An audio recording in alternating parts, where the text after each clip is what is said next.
como homenaje a la bandera de la Academia, la bandera que nos legó el general Belgrano, vamos a cantar Mi Bandera.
Cantamos las estrofas del himno nacional.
Buenos días a todos y a todas. Déjenme decirles primero que por circunstancias ajenas, el director de la Dirección General de Competencias Comunales y Talleres se halla con otras tareas en este momento y me ha encomendado que les envíe a todos saludos cordiales. Y los agradecimientos para toda la comunidad dominicana de Santo Domingo, a su prior, el fraile José María, por abrirnos las puertas de este convento, de este templo de fe y monumento de dignidad de la patria. Agradecer también a la Academia Belgraniana de la República Argentina por su colaboración en las acciones conjuntas que emprendimos para que en el mástil de Santo Domingo hoy flamee día y noche esta bandera, la bandera de todos los argentinos, como testigo en el mausoleo del prócer general Belgrano. El día 3 de junio, hace 252 años, nacía el ciudadano más digno que haya dado la tierra de la ciudad de Buenos Aires a esta patria, el general Belgrano. El general Belgrano es hijo de un inmigrante, como lo somos muchos, aquí me incluyo, Domingo Belgrano y Peri. El general Belgrano, discúlpenme, quería hacerlo esto.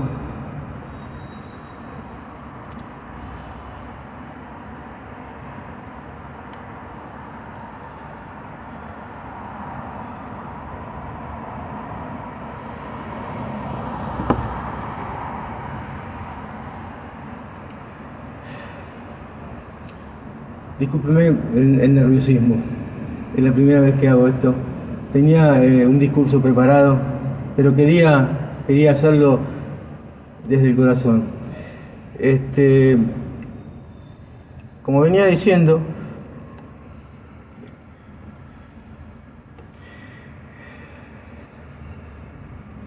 Manuel José Joaquín del Corazón de Jesús Belgrano, así lo llamaron sus padres.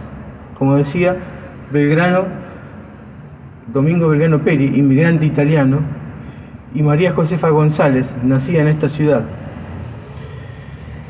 Es un deber reconocer a los hombres y mujeres que hicieron posible esta nación, conociendo los hechos que marcaron sus vidas. Gracias a su sacrificio, la Argentina hoy es un país libre. Honremos su legado, siendo buenos hijos de nuestra patria.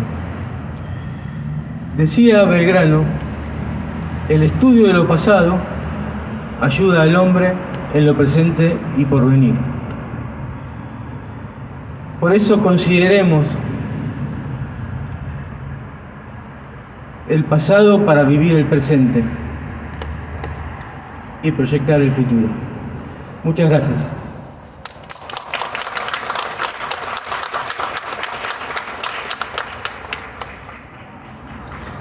Señores académicos, señores consejeros académicos, damas belgranianas presentes, autoridades invitadas, presidente del Instituto Juan Manuel de Rosas, representante de la Escuela Naval, de la comunidad de los padres predicadores, señoras, señores. Cuando un niño nace, trae consigo un futuro que, si bien es incierto, irá perfilando y desarrollando con el paso del tiempo. La alegría que un hijo trae a un hogar se multiplica en la esperanza y en la aspiración de que alcance la hombría de bien a la que es llamado para sí y para con el prójimo. Así sucedió un día como hoy, hace 252 años. cuando el hijo de don Doménico y doña Josefa llega al solar de los Belgrano Peri y González Casero, ubicado a metros de esta iglesia conventual. Sitio por el que tantas veces pasamos, quizás sin darnos cuenta. Casa ubicada en la atrora avenida Santo Domingo, actual Belgrano 430, a metros de la que fuera conocida previamente como Calle Real, hoy Calle Defensa, una arteria que era camino obligado para dirigirse al puerto que funcionaba en la boca del riachuelo.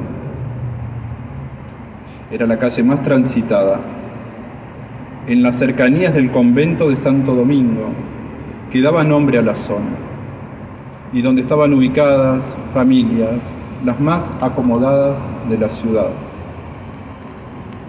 Manuel, nombre que se origina en Emanuel, Dios con nosotros, era el cuarto de 16 hermanos, 3 de los cuales murieron siendo muy niños.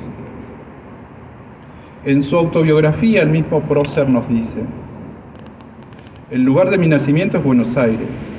Mis padres, don Domingo Belgrano y Peri, conocido como Pérez, natural de Onelia, y mi madre, doña María Josefa González Casero, natural también de Buenos Aires. La ocupación de mi padre fue la de comerciante, y como le tocó el tiempo del monopolio, adquirió riquezas para vivir cómodamente y dar a sus hijos la educación mejor de aquella época. Buenos Aires, la gran aldea, no era tal cual la observamos actualmente, es obvio. Estaba precariamente edificada. La mayoría de las viviendas eran de estructura plana, con fachadas lisas, sin atractivos, algunas con marcada importancia, como lo era la casa de la familia Belgrano. Se destacan algunas otras edificaciones, entre ellas el fuerte, el cabildo y algunas iglesias, como esta de Santo Domingo, que constituían las excepciones dentro del uniforme panorama urbano. De aquel importante caserón de estilo colonial, habitada por una familia muy numerosa, como lo fueron los Belgrano, se conservan el aljibe en el actual patio del Cabildo de la Ciudad de Buenos Aires y la puerta por donde tantas veces cruzara Belgrano, que se encuentra en el Museo Histórico Nacional. Belgrano amó la naturaleza desde sus primeros años, aprendiendo en el fondo de su casa de mano de sus mayores el cultivo de castaños y otros. Aquella quinta que lo conectaba con la naturaleza se encontraba en el fondo de su casa, hacia la calle que desde 1774 se llamó Rosario y a partir de 1822 Venezuela. La niñez del docto hijo pródigo de estas tierras era feliz y no escapaba por aquellos años el uso frecuente de determinadas costumbres que tenían quienes poblaban la gran aldea de Buenos Aires y que realizaban sus vecinos, entre ellas dormir siesta, habitualidad alternada en algunas ocasiones por la visita que realizaba con su madre y sus hermanos a la Plaza de la Victoria, actual Plaza de Mayo, para recorrer la Recoba, donde estaban los puestos de los bandoleros, como se llamaba entonces a los merceros, donde se encontraban, entre otros, los negocios de ropa y novedades. Manuel Joaquín del Corazón de Jesús Belgrano fue cristianizado inmediatamente a su alumbramiento. La certificación de la fe de bautismo expedida por el doctor don Juan Cayetano Fernández de Agüero, cura rector de la catedral, solicitado a instancias de su padre, don Domingo Belgrano Pérez, el 27 de junio de 1786, como parte de los documentos necesarios para que su hijo viajara a España para inscribirse en la Universidad de Salamanca, dice: el doctor don Juan Cayetano Fernández de Agüero, cura rector más antiguo de la Santa Iglesia Catedral de la muy noble y muy leal ciudad de la Santísima Trinidad y puerto de Santa María de Buenos Aires, examinador sinodal de este obispado del Río de la Plata, comisario jubilado del Santo Oficio de la Inquisición. Certifico en cuanto puedo que en el libro parroquial de bautismo de personas españolas, que empezó desde el año 1769 y acabó en el de 1775, se halla al final de la página 43 y principio de la 44 la fe de bautismo de tenor siguiente. En 4 de junio de 1770, el señor doctor don Juan Baltasar Maciel, canónigo magistral de esta Santa Iglesia Catedral, provisor y vicario general de este obispado y abogado de las Reales Audiencias del Perú y Chile, bautizó, puso óleo y crisma a Manuel José Joaquín del Corazón de Jesús, que nació ayer, 3 del Corriente. Es hijo legítimo de don Domingo Belgrano Pérez y de doña Josefa González. Fue padrino Julián Gregorio de Espinosa, de que doy fe. El mundo en aquel año de 1770, cuando nace el creador de la bandera, cuenta entre sus hechos notorios 3, que señalaré seguidamente y que considero humildemente son premonitorios en la vida de aquel infante. En primer lugar, lo sucedido el 5 de marzo en Estados Unidos, cuando soldados británicos asesinan a 5 estudiantes en la masacre de Boston, hecho que 5 años más tarde desencadenará la guerra de independencia de Estados Unidos. La admiración al accionar del estadista George Washington lleva al futuro general Belgrano a traducir el legado del primer presidente norteamericano, llamado La despedida de Washington de 1796, y con plena vigencia el día de hoy. En segunda instancia, lo acaecido el 16 de abril de 1770, cuando el rey Carlos III establece la prohibición por cédula real del uso de las lenguas indígenas. Aquella determinación de la extinción de las lenguas nativas origina los movimientos comuneros previos a la independencia, marcadamente notorios en los virreinatos de Nueva Granada y del Perú. Encuentran posteriormente en el secretario del consulado un acérrimo defensor de los derechos de los pueblos originarios. Sus ideas, revolucionarias y de avanzada para la época, ponían el foco en cuestiones que la mayoría ignoraba.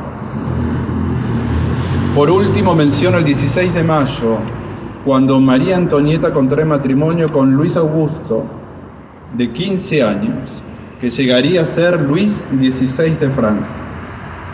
Manuel Belgrano, precursor y fundador de la independencia argentina, fue un claro defensor de la monarquía constitucional, llegando a escribir la Constitución para el Reino de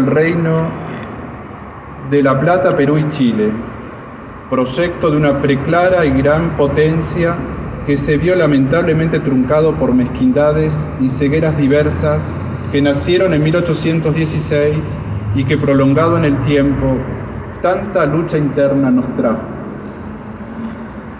Pero un niño no llega a ser tan grande hombre si no hubiese recibido la educación del hogar, de su familia, con maestros particulares, tal la costumbre de la época, y con la instrucción versada, con el debido aprendizaje de las primeras letras, como la tuvo en las escuelas de los conventos, junto a los padres predicadores, sus guías y vecinos, y el claustro de sus primeros estudios de filosofía iniciados en el Real Colegio de San Carlos, guiado por el padre Luis José de Chorroarín, sacerdote dominico, doctorado en filosofía en la Universidad de Córdoba.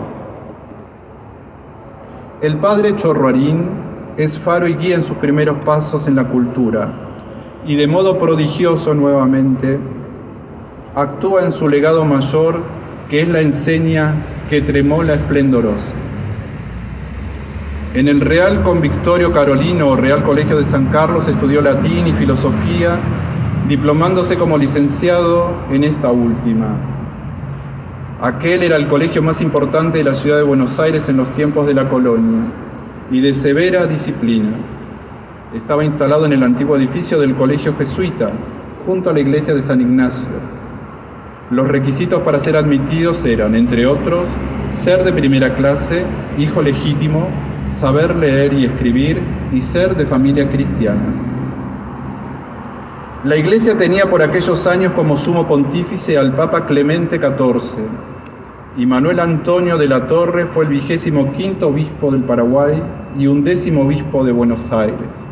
Hablo de los años 1765 a 1776. Era un decidido defensor de la autoridad absoluta del rey, crítico de la sociedad colonial, influía notoriamente en el cabildo secular como más aún en el cabildo eclesiástico, a tal punto de criticar hondamente la relativa laxitud en las costumbres en aquella gran aldea. Confrontó con muchos, entre ellos con el gobernador Pedro de Ceballos, a causa del apoyo que éste daba a los jesuitas. Este prelado casó el 1 de octubre de ese mismo año de 1770, cuando nace Belgrano, a Juan de San Martín y Gregoria Matorras, quienes serían padres del futuro libertador general San Martín, amigo personal del general Manuel Belgrano. El Congreso de Tucumán sanciona en 1816 la bandera menor, aquella que por uso y costumbre se imponía y que había nacido de manos de su creador 4 años antes, en 1812, y como el asunto del modo de gobierno nunca terminaba de definirse del todo, la llamada bandera nacional mayor nunca fue establecida, de modo que no llevaría adorno ni distinción alguna, hasta que esta cuestión se resolviera convenientemente. Así fue que en 2 años posteriores se definió la creación de una bandera de guerra para uso militar. Fue a principios de 1818. En enero de ese año, el director supremo Juan Martín de Pueyrredón solicitó al Congreso, que se había trasladado de Tucumán a esta ciudad de Buenos Aires, que se resolvieran las diferencias entre las banderas para uso militar y las de uso mercante, evitando así confusiones en los buques.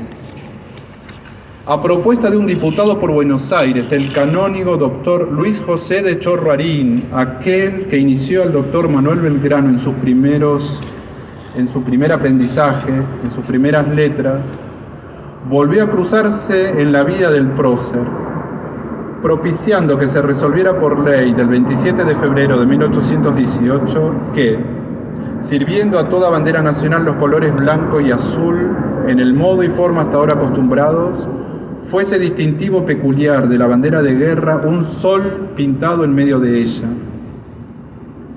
Se hace necesario aclarar que el corto texto legal del 25 de febrero de 1818 no explicaba en ninguna parte ni el significado del sol ni su origen.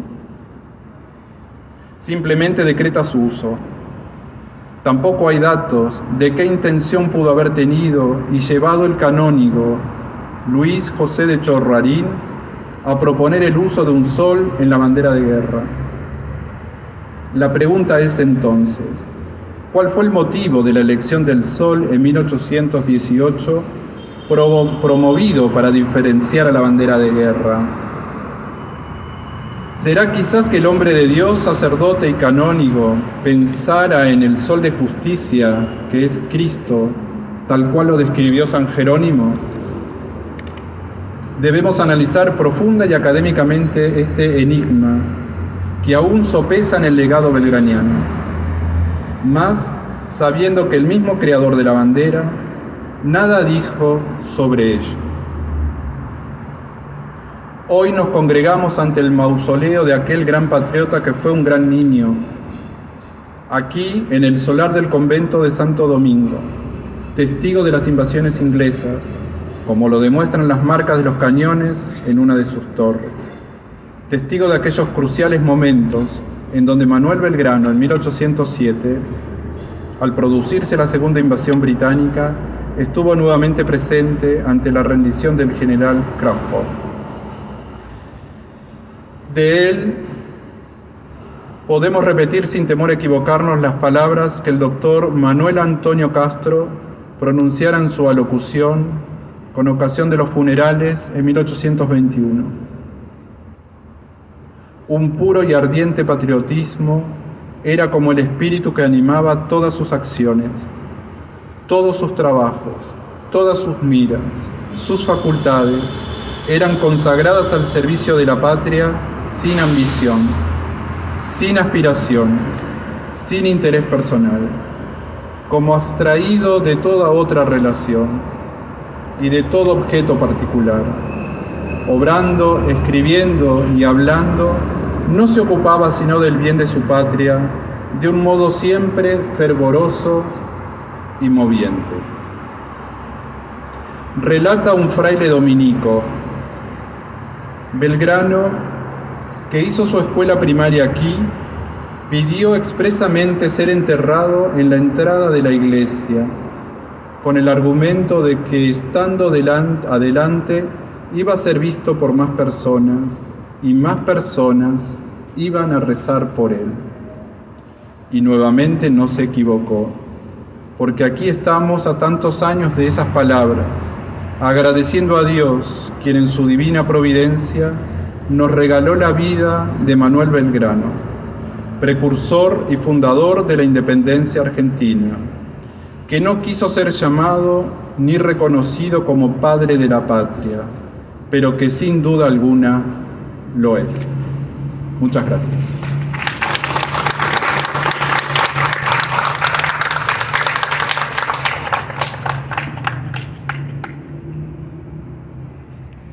Voy a invitar a la Escuela Superior de Educación Artística, Aida Mastrassi, para que pueda interpretar La Condición, el baile típico en la época del general Manuel Belgrano.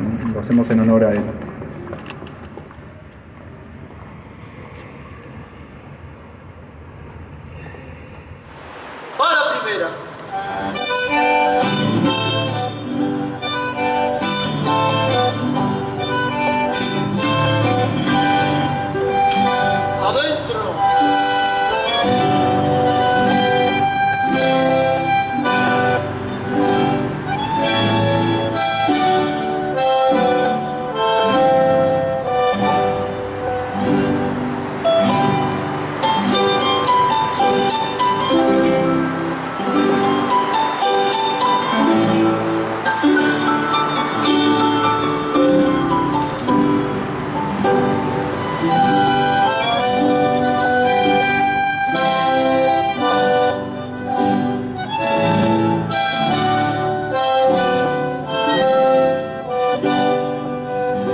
Adentro.